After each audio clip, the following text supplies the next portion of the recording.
Kia ora and welcome back to another moko walkthrough. This is the first moko walkthrough I've done on YouTube in a while, so I hope you've all been well, and let's go. I did this piece a couple of months ago on the bro Selwyn te pā, and as you can see it's a whole thigh wrap, and this is part 1 to his puhoro. And the puhoro or taurape is when males and females get their thighs, buttocks and back, sometimes stomach as well. And this is a traditional piece in Māoridom, so this is the start to his puhoro journey.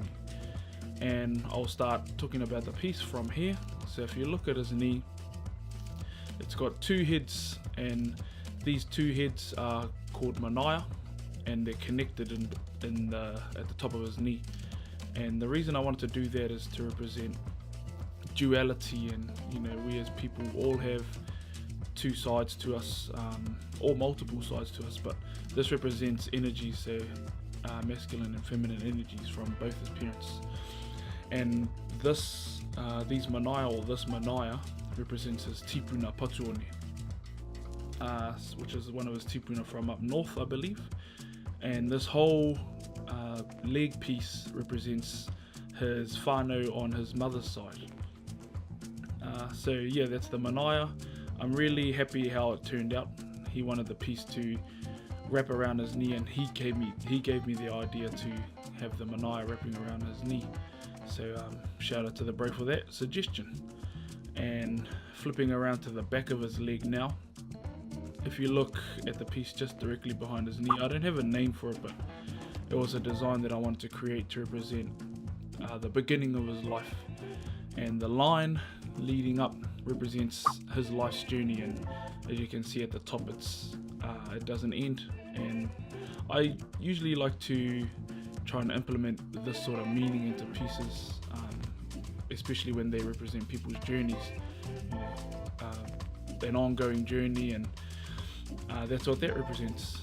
And if you look here, the little triangle design, it's called tainiko, and I put this in to reference rāranga, and you know, that's where tainiko comes from, and it represents our connection to the stars. We're all children of our tipuna, and our tipuna descend from the stars, so that's why I like to put that in there as well. The last bit of meaning in this stage 1 of his puhoro are these 4 puhoro right here. So puhoro is this design, and it's taken from the waves, and I use this design in all my pieces to represent being able to adapt and pivot no matter what life throws at you. You know, no matter how well prepared and how well we plan, life is always going to throw things at you that are going to throw all your plans out the window. So that's what those represent. And there's specifically 4 to represent his awa, his maunga, his waka, and his iwi on his mother's side. And the last thing in this whole leg piece are the 2 opposing koru that I use all the time as well, which are called mangopare. And mangopare in Māoridom is the hammerhead shark, and it represents strength and resilience, among other things, but I always just use it for strength and resilience, because we all know we could use a bit of that in life. And that's this design. I hope you enjoyed this walkthrough, and I look forward to making the next one. Have a great day. Mauri ora.